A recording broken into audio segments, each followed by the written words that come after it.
नमस्कार मित्रांनो, DDM news चॅनलमध्ये आपले सर्वांचे स्वागत आहे। का आहेत नगरपालिकेचे गाळे पडून आजच्या या तिसऱ्या भागामध्ये आपण सध्या उभा आहोत।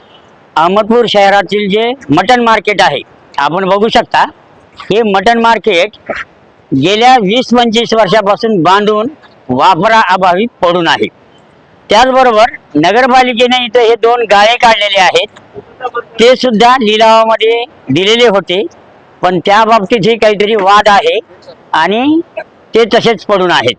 म्हणजे लाखो रुपयाचा नगरपालिकेचा झालेला खर्च इथल्या ज्या मांस विक्री करणारे जे व्यावसायिक आहेत ते मध्ये जाऊन विक्री करत नसल्यामुळं हे सर्व लाखो रुपयाचा खर्च करून बांधलेलं मटन मार्केट आज ओस पडून आहे।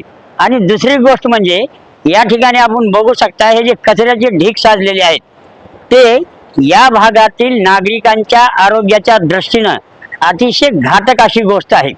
आणि जे मांस विक्री करणारे लोक आहेत ते सर्व असं उघड्यावर मांस विक्री करत आहेत। खरं तर उघड्यावर मांस विक्री करता येत नाही, परंतु त्यांना मध्ये ज्या सुविधा द्यायला पाहिजे नगरपालिकेनं, पाणी, स्वच्छता, आणखीन ज्या लाईट, ज्या काही मूलभूत सुविधा असतील त्या देऊन जर हे मटन मार्केट पूर्व चांगल्या पद्धतीने चालू केलं तर नगरपालिकेला मोठं उत्पन्न मिळू शकतं आणि लाखो रुपये जे नगरपालिकेचे खर्च झालेले आहेत ते मात्र आज बुडीत निघाल्यात जमा आहेत। म्हणजे ना ह्याचा फायदा कुठल्याच पद्धतीचा नाही, ना ग्राहकांना, ना नगरपालिकेला, ना गावच्या नागरिकांना। जे नागरिक इथं मांस खरेदी करण्यासाठी येतात त्यांना सुद्धा स्वच्छता पाहिजे। या लोकांना उघड्यावर विकण्याची का हौस नाही, त्यांनी सुद्धा मध्ये जाऊन बसलं पाहिजे। कायद्याची अंमलबजावणी संबंधित मुख्याधिकाऱ्यांनी केली पाहिजे। असे आता हे इकडे कचऱ्याचे ढीग कित्येक दिवसापासून साचल्याचे नागरिक सांगत आहेत। आपण बघूयात काही नागरिकांच्या प्रतिक्रिया या ठिकाणी आपण घेऊ की बाबा का ही उघड्यावर विक्री केली जाते आणि त्यांना काय मूलभूत सुविधा आहेत। आप गोश्त बेचते हो? नहीं, कौन बेचता है? तुम बेचते हो? हो गया भाई, गोश्त बेचते हो? नहीं, कौन बेचता है? बाहर गया। नहीं, अंदर क्यों नहीं बैठते? इतना भाड़ा तुमको देना पड़ता है यहाँ पे। अगर अंदर जो अगर सभी सुविधा दी जाए तो करोगे? नाही। ठीक आहे, आता ते विक्री करणारे कुठेतरी गेले असतील। हे काही फक्त एका मांस विक्रेत्याचं नाही तर सर्वच आहे, त्याच्यात चिकन विक्रेते वगैरे आणि हे असे घाणीच्या साम्राज्यामध्ये चालू आहे सर्व हे त्याच्यामध्ये। आणि इथं बघू शकता तुम्ही हे गाडे आहेत लावलेले।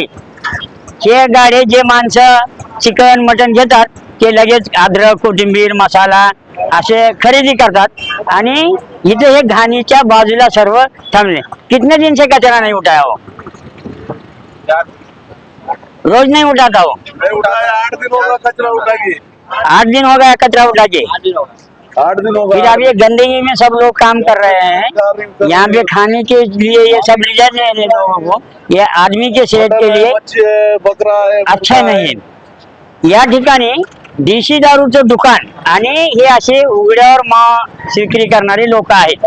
खरं तर ते बंदिस्त पाहिजे, पण आज घडीला मात्र नगरपालिकेचं हे बांधलेलं मटन मार्केट पडून आहे। एक तर ते आता 20 वर्षापूर्वी बांधलेलं आहे। नगराध्यक्ष सुधाकर नागरगोजे अध्यक्ष असताना जनतेतून होते ते आणि आज हॉटेल सुद्धा जनतेतून आहे। म्हणजे एवढा मोठा प्रदीर्घ काळ या सर्व घटनेमागे आहे।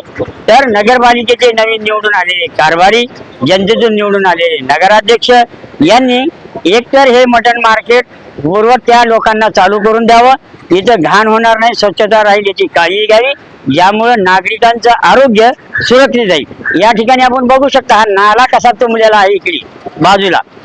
ही सर्व स्वच्छतेची अहमदपूर नगरपालिकेच्या लखतऱ्या आहेत जी या ठिकाणी उघड्यावर मांस विक्री, मटन मार्केट पडून आणि या सर्व गोष्टीचा ते मटन मार्केटचं म्हटलं तर चित्र बघितलं आपण, जरा दाखवा तिकडे।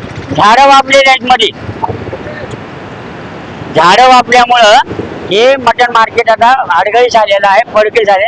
एक तर त्याला गावाच्या बाहेर हलवा किंवा त्याचा योग्य तरी वापर करा, म्हणजे कुठली तरी गोष्ट नगरपालिकेने करावी अशी अपेक्षा DDM न्यूज चॅनलच्या वतीने आम्हाला वाटते। आजच्या या तिसऱ्या भागासाठी आपणाला हा भाग कसा वाटला? ही जर बातमी आमची आवडली तर चॅनलला सबस्क्राईब करा, लाईक करा, शेअर करा। धन्यवाद।